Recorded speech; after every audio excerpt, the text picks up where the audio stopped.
Mr. Sumner, both by interest and instinct, felt the value of his English connection and cultivated it the more as he became socially an outcast from Boston society by the passions of politics. He was rarely without a pocket full of letters from duchesses or noblemen in England. Having sacrificed to principle his social position in America, he clung the more closely to his foreign attachments. The Free Soil Party fared ill in Beacon Street. The social arbiters of Boston, George Ticknor and the rest, had to admit, however unwillingly, that the Free Soil leaders could not mingle with the friends and followers of Mr. Webster. Sumner was socially ostracized. And so, for that matter, were Palfrey, Dana, Russell, Adams, and all the other avowed anti-slavery leaders.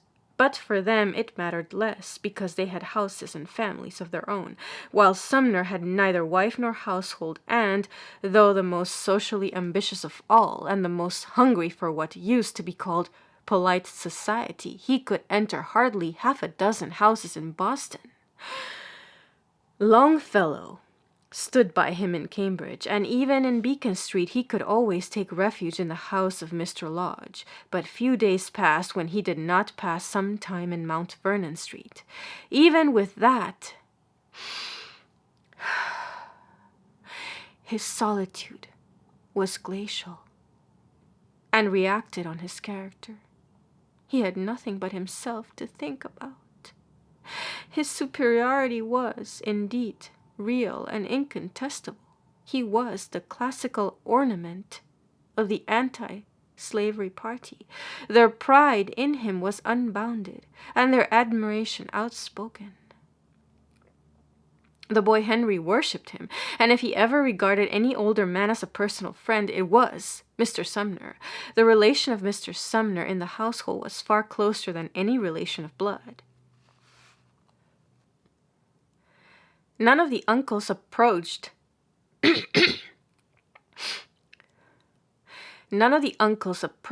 such intimacy.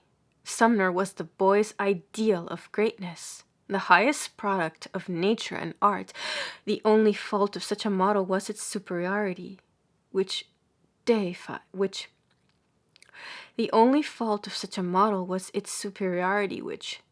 defied imitation.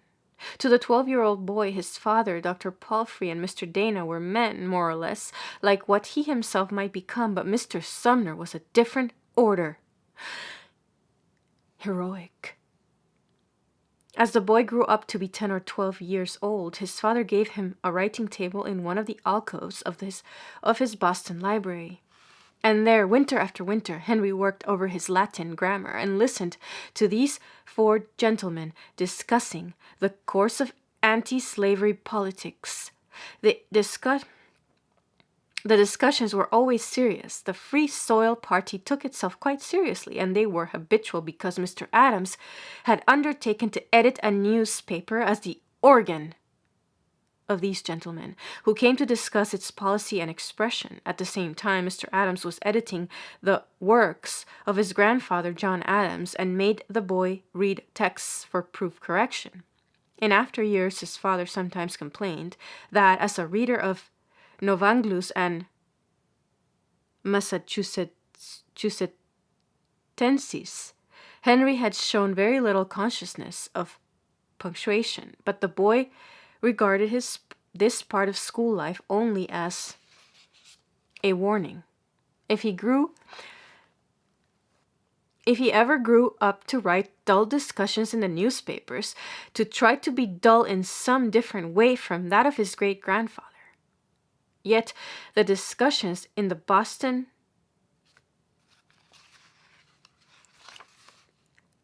But the boy regarded this part of school life only as a warning. If he ever grew up to write dull discussions in the newspapers, to try to be dull in some different way from that of his great-grandfather. Yet the discussions in the Boston Whig were carried on in much the same style as those of John Adams and his opponent, and appealed to much the same society and the same habit of mind. The boy got as little education, fitting him for his own time, from the one from the one as from the other, and he got no more from his contact with the gentlemen themselves, who were all types of the past. Down to 1850 and even later, New England society was still directed by the professions. Lawyers, physicians, professors, merchants were classes, and acted not as individuals, but as though they were clergymen, and each profession was a church. In politics, the system required competent expression. It was the old Ciceronian idea of government by the best that produced the long line of New England statesmen. They chose men to represent them because they wanted to be well represented, and they chose the best they had. Thus, Boston chose Daniel Webster, and Webster took, not as pay, but as honorarium, the checks raised for him by Peter Harvey from the Appletons, Perkinses, Amoris, Searses, Brookses, Lawrences, and so on, who begged him to represent them. Edward Everett held the rank in regular succession to Webster. Robert C. Winthrop claimed succession to Everett. Charles Sumner aspired to break the succession, but not the system. The Adamses had never been, for any length of time, a part of this state succession. They had preferred the national service and had won all their distinction outside the state, but they too had required state support and had commonly received it. The little group of men in Mount Vernon Street were an offshoot of this system. They were statesmen, not politicians. They guided public opinion, but were little guided by it. The boy naturally learned only one lesson from his saturation in such air. He took for granted that this sort of world, more or less the same that had always existed in Boston and Massachusetts Bay, was the world which he was to fit. Had he known Europe, he would have learned no better.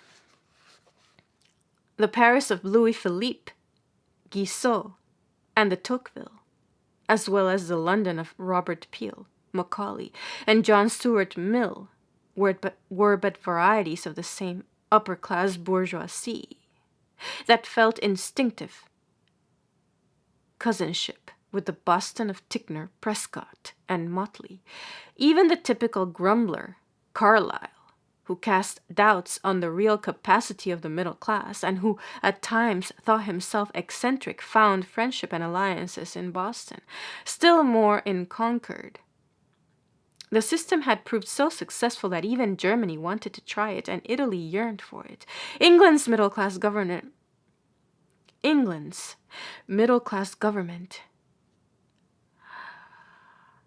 was the ideal of human progress.